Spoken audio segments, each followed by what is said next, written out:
বিষয়সমূহের মধ্যে দুটি বিষয় প্রথম আয়াতের মধ্যেই উল্লেখ করেছেন।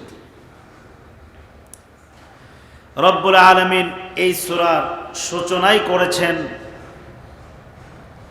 যেই কর্মগুলো মানুষকে ধ্বংস করে দেয় দুনিয়াতেও আখিরাতেও, এই বিষয়গুলোর আলোচনা দিয়েই এই সূরাকে আল্লাহ শুরু করেছেন।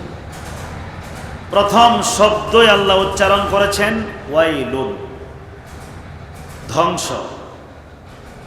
এই সূরার প্রথম আয়াতের প্রথম শব্দই হলো ওয়াইলুন, ধ্বংস। ধ্বংস কাদের জন্যে? আল্লাহ পাক বলেন লিকুল্লি হুমাজাতিল লুমাজা, প্রত্যেক হুমাজা আর লুমাজার জন্য। হুমাজা লুমাজা কি? হুমাজা হলো মানুষের সামনাসামনি মুখের উপর নিন্দা করে যে, তাকে হুমাজা বলা হয়। আমরা চলতে ফিরতে বহু মানুষকে এরকম দেখি যে মুখের উপর তার বদনাম করতেছে। তো যারা মানুষের বদনাম করে, মানুষের নিন্দা করে মুখের উপরে সামনাসামনি, তাদেরকে কি বলে ভাই? হুমাজা। এরপরে আল্লাহ বলেছেন লুমাজা।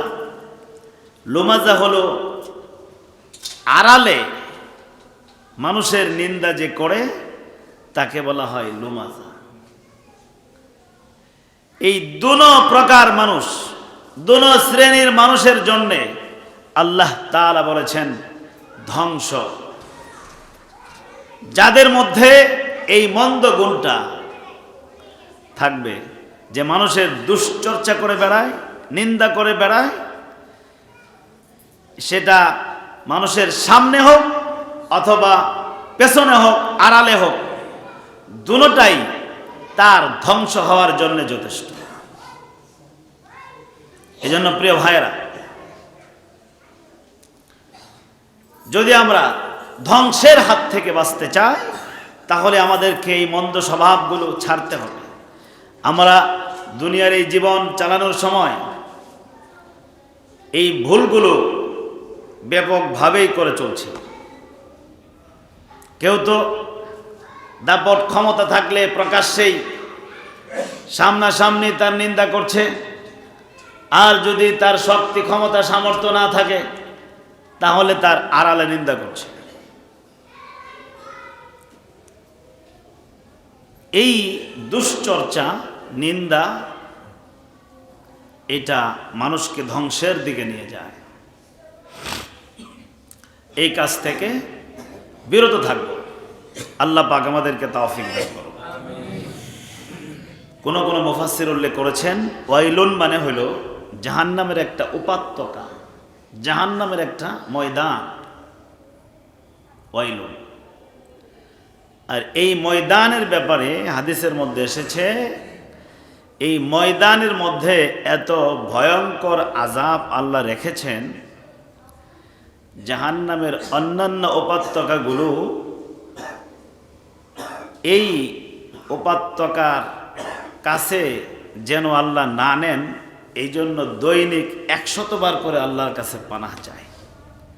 কঠিন আযাব যে জায়গায় আল্লাহ রেখেছেন এটাকে ওয়াইল বলে।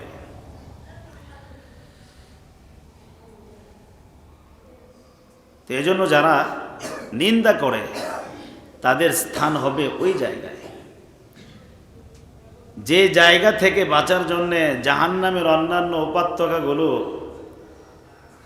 আল্লাহর কাছে পানাহ চাইতেছে, এতবার করে, আর নিন্দাকারীদের জন্য চাই সামনে হোক চাই আড়ালে হোক, এদের স্থান হবে ওই কঠিন জায়গা। এজন্য ভাইয়েরা, নিন্দা করা থেকে বিরত থাকতে হবে। হাদিসের মধ্যে নবী করিম সাল্লাল্লাহু আলাইহি ওয়াসাল্লাম নিন্দাকারীর ব্যাপারে কঠিন হুঁশিয়ারি বার্তা উচ্চারণ করেছেন।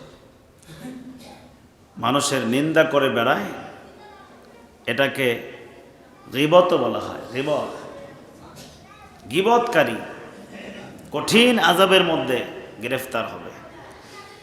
এজন্য গীবত করব না। এরপরে আল্লাহ তাআলা বলেন আল্লাযী জামাআ মালান ওয়া আদ্দাদা। রব্বুল আলামিন দ্বিতীয় নম্বর আয়াতের মধ্যে বলেছেন, এই যে মানুষকে যে মানুষ নিন্দা করে, এই নিন্দা করার ভাবটা তৈরি হয় অহংকার থেকে। কোন জায়গা থেকে ভাই? নিন্দা করার, অন্যকে নিন্দা করার, নিজের মধ্যে হাজারো ভুলের কোনো অভাব নাই। নিজের চলাফেরা, ওঠা বসা চিন্তা করলে ভুল আর ভুলের কোনো শেষ নাই, কিন্তু নিজের ত্রুটি, নিজের ভুল, এগুলো সে নিজের চোখে দেখে না। খালি দেখে কারটা? অন্যেরটা। অন্যেরটা তার চোখে ধরা পড়ে, কিন্তু নিজেরটা ধরা পড়ে না। এই লোক বিপদগামী। আর যার নিজের দোষ নিজের চোখে বেশি ধরা পড়ে অন্যের চাইতে, অন্যেরটা সে ধরতে যায় না। অন্যের দোষ খোঁজার আগে নিজের দোষ খুঁজে সে। এই লোক অতি সহজে সফলতার পথ পেয়ে যাবে। এজন্য ভাইয়েরা, মানুষকে নিন্দা করার ভাব মনের মধ্যে তৈরি হয় কোন থেকে বলছিলাম? অহংকার থেকেই তৈরি হয়। আর অহংকার কোন জায়গা থেকে তৈরি হয়? সম্পদ কামাই, বেশি পরিমাণ সম্পদ থাকে, চতুর্দিক থেকে কামাইতে থাকে, হালাল হারামের কোনো বাছবিচার নাই,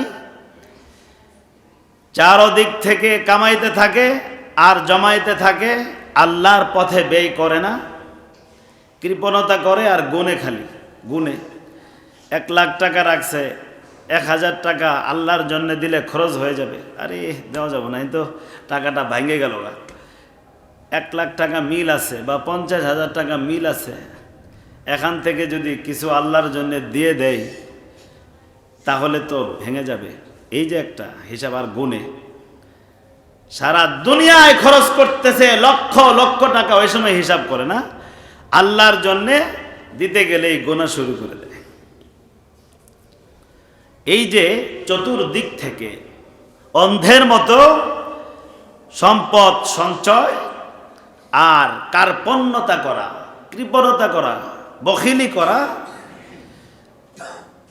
এগুলি করার কারণে মানুষের দিলের মধ্যে অহংকার তৈরি হয়, আর অহংকার থেকেই মানুষকে নিন্দা করার ভাব তৈরি হয়।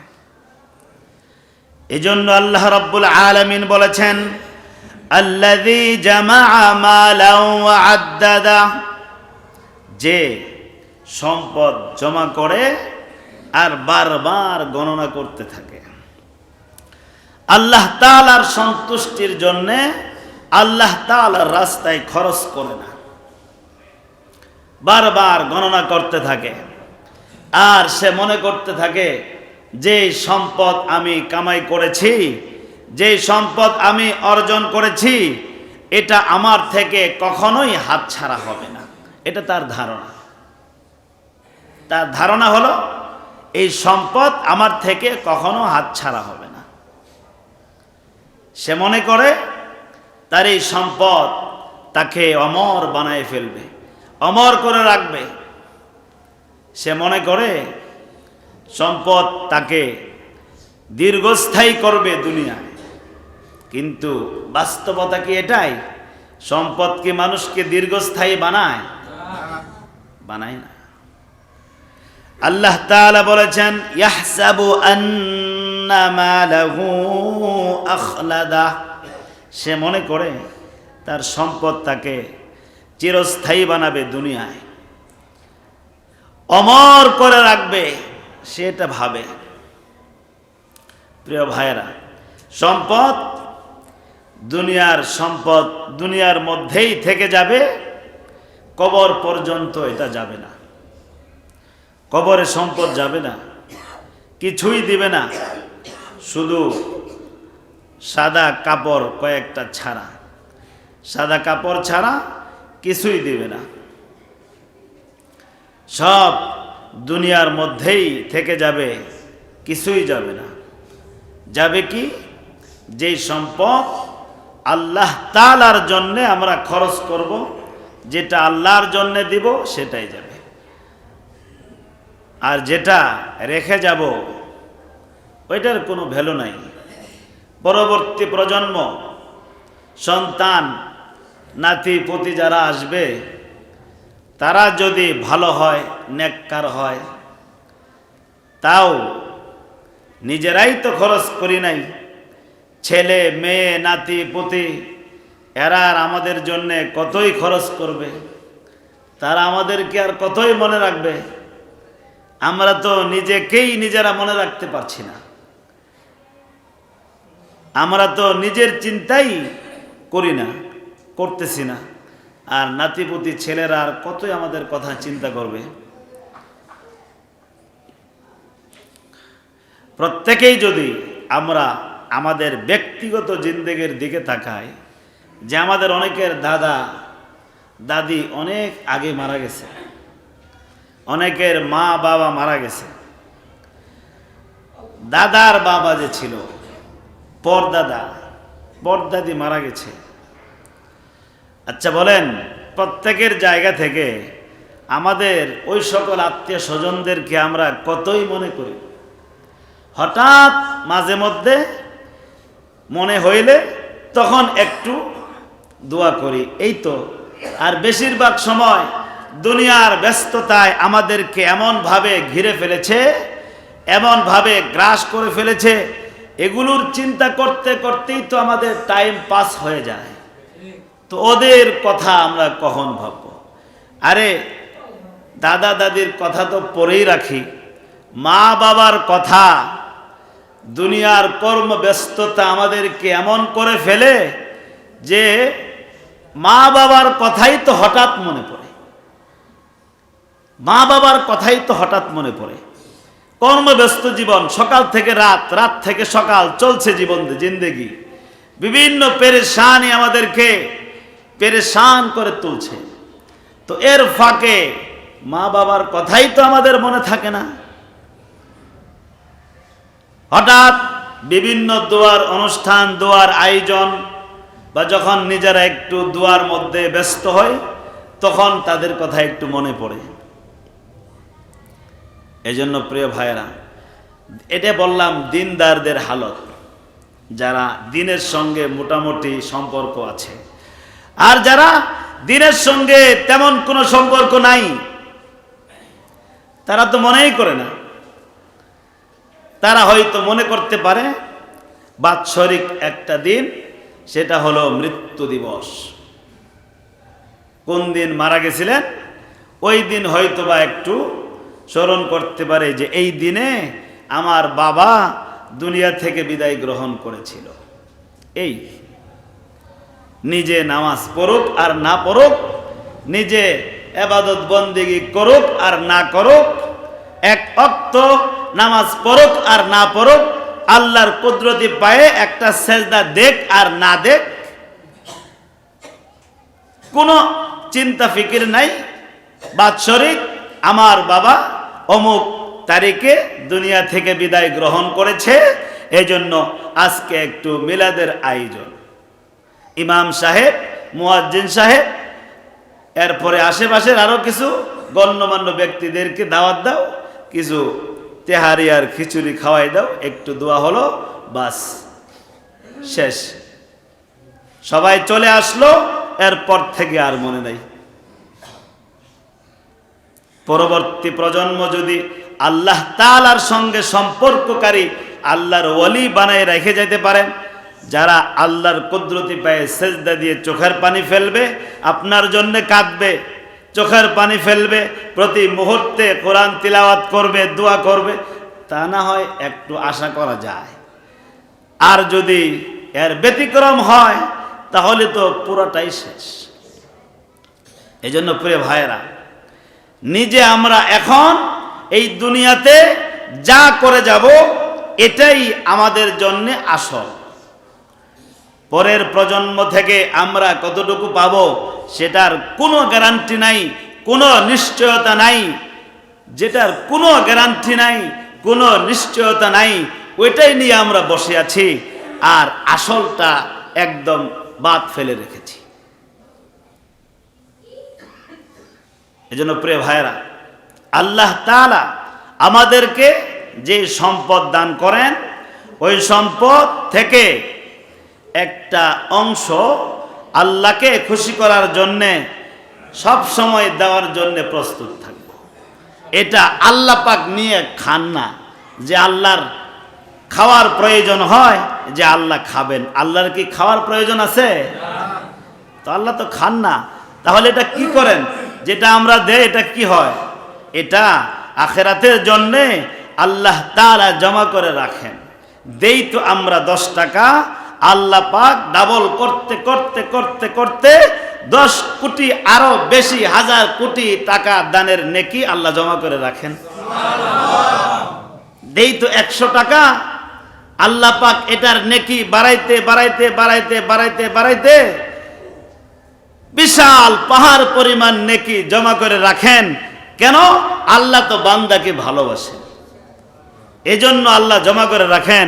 যেই অবুঝ, এই সমস্ত নির্বোধ বান্দাগুলা, এরা তো আখিরাতকে এখনো বুঝে নাই, এখনো চিনে নাই, আখিরাতের সঙ্গে তাদের তেমন কোনো পরিচিতি এখনো হয় নাই। তো যখন হবে তখন তো তারা বুঝবে যে কত বিপদের দিন ওইটা, তখন তো বুঝবে। তো আমার বান্দাকে ওই সময় আমি ইহসান করব, দয়া করব, এই জন্য আল্লাহ পাক রেখে দেন, ওইটা রেখে দেন, ওইটা রেখে দেন, আল্লাহ পাক রেখে দেন, আমাদের জন্য রেখে দেন। দেই তো আমরা এতটুকু, সব তো দেই না, সব দেই, সব দেই না। সাহাবায়ে কেরাম রাদিয়াল্লাহু আনহুম, ওনারা আখিরাতের ভয়ঙ্কর দৃশ্যগুলো নবীর সুহবতে থাকার কারণে, নবী সাল্লাল্লাহু আলাইহি ওয়াসাল্লাম তিনি তো সচোখ দিয়ে দেখে এসেছেন কি আযাব, এগুলি তো নবীজি দেখে এসেছেন।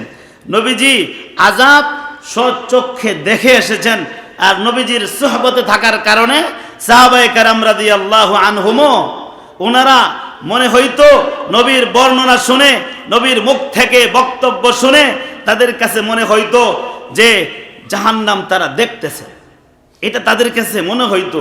এই জন্যই তো ইতিহাসের কিতাব সাহাবীদের জিন্দেগির মধ্যে কি পাওয়া যায়, যে নবী যখন বলেছেন যে তোমরা আল্লাহর জন্য দাও, তখন তারা কি করেছে? পুরা সম্পত্তি নিয়ে দিয়ে দিছে। আছে না? সাহাবীদের জিন্দেগি আলোচনার মধ্যে শুনেছেন না আপনারা? কেন? কারণ তারা অনুধাবনটাই করেছে এইরকম ভাবে, কারণ নবীজির মুখ থেকে, নবীজির জবান থেকে তারা শুনতেছে, কারণ নবীজি তো স্বচক্ষে দেখে আসছে। আর নবীজির জবান থেকে যখন শুনেছে, তখন তাদের কাছেও মনে হয়েছে যে জাহান্নাম আমাদের চোখের সামনে ভাসতেছে, ভাসতেছে, জাহান্নাম ভাসতেছে। এই জন্য তারা নবীজি যখনই বলেছেন, মসজিদে নববীর জায়গা সাহাল আর সোহাইল দুইজনের ছিল, এতিম বাচ্চা। মসজিদে নববীর যে জায়গাটা, সাহাল আর সোহাইল নামক দুই এতিম বাচ্চার ছিল। নবীজি মসজিদ নির্মাণ করবেন বললেন, সাহাল আর সোহাইল বললেন, ইয়া রাসূলুল্লাহ জায়গা দিয়ে দেই আল্লাহর ঘরের জন্য। নবীজি বললেন, তোমরা তো এতিম, তোমাদের তো এই সম্পদ ছাড়া আর কোনো সম্পদ নাই, তোমরা এটা দিও না, বরং বিক্রি করে দাও। বিক্রি করে তোমরা যে অর্থ সম্পদ পাবা, এটা দিয়ে অন্য জায়গায় জায়গা ক্রয় করে নিবা, এটা মসজিদের জন্য দিয়ে দাও। তো জায়গা এখন কিনবে কে? হযরতে ওসমান গনি রাদিয়াল্লাহু আনহুর কানের মধ্যে পৌঁছে গেল যে নবীজি মসজিদ নির্মাণ করবেন। মান বানা লিল্লাহি মাসজিদান বানাল্লাহু লাহু বাইতান ফিল জান্নাহ। নবীজি জান্নাতের সার্টিফিকেটের এলান করলেন। ওসমান গনি রাদিয়াল্লাহু আনহুর কানের মধ্যে সংবাদ পৌঁছার সাথে সাথে একদম জমি কিনে নবীর সামনে দলিল নিয়ে হাজির, ইয়া রাসূলুল্লাহ আমি জান্নাতের মালিক হইতে চাই, এই জন্য এই জায়গা আমি কিনে দিলাম। এই জন্য এটা কেন হয়েছে ভাই? ওনারা এটা মনে হইতো ওনাদের চোখের সামনে ভাসতেছে, এগুলো আযাবগুলো ভাসতেছে, দৃশ্যগুলো তারা যেন অবলোকন করতেছেন, দেখতেছেন, এরকম মনে হইত। এই জন্য প্রিয় ভাইরা, আল্লাহর জন্য আমরা দিব, খরচ করব। রব্বুল আলামিন বলছেন, কাল্লা লায়ুমবাযান্না ফিল হুতামা, যারা আল্লাহ তাআলার মর্জির খিলাফ চলে, দুনিয়াকে মহব্বত করে, আল্লাহর জন্য খরচ করে না, মানুষের নিন্দা করে বেড়ায়, রব্বুল আলামিন বলছেন কাল্লা লায়ুমবাযান্না ফিল হুতামা, তাদেরকে হুতামার মধ্যে নিক্ষেপ করা হবে। কোন জায়গায়? হুতামার মধ্যে নিক্ষেপ করা হবে। হুতামা, এখন হুতামার মধ্যে আল্লাহ নিক্ষেপ করবেন। হুতামা কি? আল্লাহ পাক নিজেই তার পরিচয় দিয়েছেন, ওয়ামা আদরাকা মাল হুতামা। আল্লাহ তাআলা বলেন, নবীজি আপনি কি জানেন মাল হুতামা? হুতামা কি জিনিস, এটা কি আপনি জানেন? কে বলতেছেন ভাই? আল্লাহ বলতেছেন, ওয়ামা আদরাকা মাল হুতামা, আপনি কি জানেন হুতামা কি জিনিস? এরপরে আল্লাহ পাক নিজেই বলতেছেন, নারুল্লাহিল মুকাদা, নারুল্লাহিল মুকাদা। হুতামা, এটার পরিচয় হলো আল্লাহ তাআলার প্রজ্বলিত আগুন, যে আগুন আল্লাহ নিজে জ্বালিয়েছেন। আল্লাহ পাকের প্রজ্বলিত আগুন, আল্লাহ পাকের জ্বালানো আগুন, আল্লাহ জ্বালিয়েছেন যেটা। এই আগুনের বৈশিষ্ট্য কি? আচ্ছা, দুনিয়ার আগুন যদি মানুষের গায়ের মধ্যে লাগে, আগে চামড়া পুড়ে নাকি আগে অন্তর পুড়ে? বলেন। দুনিয়ার আগুন আগে অন্তর পুড়ে ফেলে। চামড়ার মধ্যে যখন লাগে, আগে চামড়া আস্তে আস্তে পুড়তে পুড়তে ভিতরে গিয়ে ধরে, ঠিক না? দুনিয়ার আগুনের বৈশিষ্ট্য এটা। চামড়ার মধ্যে লাগার পরে আস্তে আস্তে পুড়তে পুড়তে ভিতর গিয়ে ধরে। আর আখিরাতের আগুনের বৈশিষ্ট্য হবে কি জানেন? অন্তর থেকে পুরা শুরু করবে। এই আগুন লাগার সাথে সাথে অন্তরের মধ্যে উকি দিয়ে খোঁজ নিয়ে ফেলবে। আগুন খুব বুদ্ধিমান আগুন। আল্লাহর প্রজ্বলিত আগুন কি হবে? খুব বুদ্ধিমান আগুন হবে। কেমন বুদ্ধিমান? শরীরে লাগার সাথে সাথে আগে অন্তরের খবর নিবে। যদি অন্তরের মধ্যে ঈমান থাকে, আল্লাহ তাআলার প্রতি বিশ্বাস থাকে, দ্বীনের প্রতি বিশ্বাস থাকে, তাহলে ওই আগুন শরীরের চামড়াকে জ্বালাবে না। আগুন খুব বুদ্ধিমান। আর যদি উকি দেওয়ার পরে দেখে অন্তরের ভিতরে কুফরি, ঈমান নাই, তাহলে জ্বালানোটা অন্তর থেকেই শুরু হবে। অন্তর থেকেই জ্বালানো শুরু হবে, পুরে পুরে সারখার করে ফেলবে। এই কথা আল্লাহ তাআলা বলেছেন, আল্লাতী তাত্তালিউ আলাল আফইদা, যেই আগুন অন্তরের মধ্যে উকি দেয়, অন্তরের মধ্যে খোঁজ নেয় যে অন্তরে ঈমান আছে, আল্লাহর প্রতি কি বিশ্বাস আছে কিনা, উকি দিবে। শরীরে আগুন লাগলে আগুন শরীরকে জ্বালাই দিবে? আল্লাহর হুকুম লাগবে না? ইব্রাহিম আলাইহিস সালামের শরীরে আগুন লাগার পরে আগুন কি পুড়াইতে পারছিল? আল্লাহর হুকুম লাগবে তো। এজন্য আগে অন্তর উকি দিয়ে দেখবে ঈমান আছে কিনা। যদি থাকে তাহলে আর জ্বালাবে না, আর যদি না থাকে তাহলে শুরু করবে, অন্তর থেকেই পোড়া শুরু করবে। এরপরে আল্লাহ পাক বলেন, ইন্নাহা আলাইহিম মুসাদা, এই মানুষগুলা যারা আল্লাহ পাকের রাস্তায় দান করার ব্যাপারে কৃপণতা করে, অহংকার করে, পরনিন্দা করে, সামনে হোক আড়ালে হোক, আর মনে করে আমার সম্পদ চিরদিন আমার কাছে থাকবে, আল্লাহ বলেন এই মানুষগুলাকে জাহান্নামের ভিতরে বন্দী করে দেওয়া হবে। ইন্নাহা আলাইহিম মুসাদা, তাদেরকে আবদ্ধ করে দেওয়া হবে। আবদ্ধ কি? ভিতরে ঢুকাই দিয়ে দরজাকে বন্ধ করে দেওয়া হবে। উপর দিক থেকেও আগুন পড়বে, ডান বাম সামনে পেছনে নিচ সব দিক থেকে আগুন চলতে থাকবে, ভিতরে আবদ্ধ করে দিবে। প্রিয় ভাইয়েরা, একটু কল্পনায় নিয়ে আসি দৃশ্যটা একটু কল্পনায় আনেন তো। সব যখন বন্ধ করে পাতিলের মধ্যে যখন তেহারি রান্না করে, দেখবেন ঢাকনার উপরেও দেয় আগুন, উপর দিক থেকে সিদ্ধ হওয়ার জন্যে, নিচের দিক থেকেও আগুন জ্বলে। তো চতুর্দিক থেকে আগুন জ্বলবে, চিৎকার করতে থাকবে আর ছটফট করতে থাকবে। আল্লাহ বলেন, ছটফট করার সুযোগও তোমাকে দেওয়া হবে না। তুমি যে ছটফট করবা আর নড়াচড়া করবা, সেই সুযোগ তোমাকে দেওয়া হবে না। এজন্য আল্লাহ কি করবেন? ফি আমাদিম মুমাদ্দাদা, আগুনের বড় বড় খুঁটি হবে। কিসের খুঁটি ভাই? আগুনের খুঁটি। আগুনের শীষ এত বড় বড় হবে, ওটা আগুনের খুঁটি হবে। এই খুঁটির মধ্যে আগুনের রশি দিয়া পেঁচাইয়া সুন্দর করে মজবুত করে বেঁধে দেওয়া হবে, যাতে করে জ্বলার সময় নড়াচড়াও করতে না পারে। শাস্তি দেওয়ার সময় আপনি একজনকে পিটাচ্ছেন, সে নড়াচড়া করতেছে, লাফাচ্ছে, তো তার কাছে পিটার কষ্টটা একটু কম মনে হবে। কিন্তু সে যদি চুপ করে বসে থাকে, তো পিটার কষ্টটা বেশি মনে হবে। তো যখন খুঁটির মধ্যে, পিলারের মধ্যে যখন আল্লাহ তাআলা এই আগুনের রশি দিয়া যখন পেঁচিয়ে মজবুত করে বেঁধে দিবেন, তখন আর লড়াচড়াও করতে পারবে না, শুধু দহন যন্ত্রণায় চিৎকার করতে থাকবে আর চাবে আমার যেন মৃত্যু হয়, আমি যেন তাড়াতাড়ি মৃত্যুবরণ করি। যতই মৃত্যু কামনা করি না কেন, মৃত্যু আর হবে না। মৃত্যু যতই কামনা করি না কেন, মৃত্যু আর হবে না।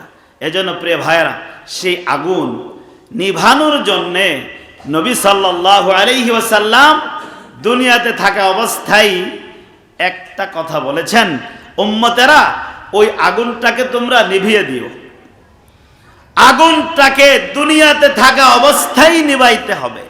আখিরাতে যাওয়ার পরে যদি আগুনে ধরে ফেলে, তাহলে ওই আগুন আর নিভানো কখনোই সম্ভব হবে না।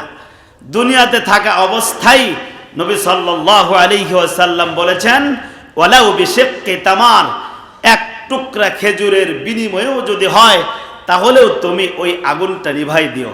অর্থাৎ তোমাকে যদি বলা হয়, দেখো তোমার কাছে শুধু খাদ্য হিসেবে এক টুকরা, একটা খেজুর নয়, একটা খেজুরের টুকরা তোমার কাছে শুধু বাকি আছে, আর কিছুই নাই।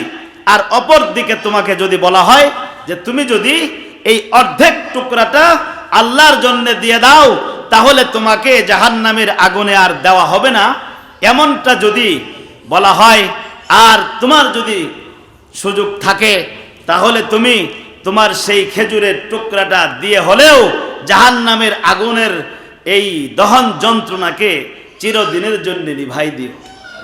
সামনে এসেছে, বাস কিছু আলোচনা করলাম, আপনারা শুনলেন।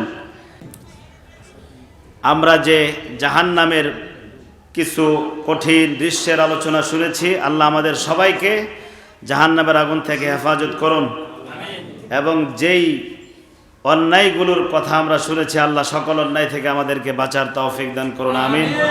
ওয়া আখিরু দাওয়ানা আলহামদুলিল্লাহি রাব্বিল আলামিন।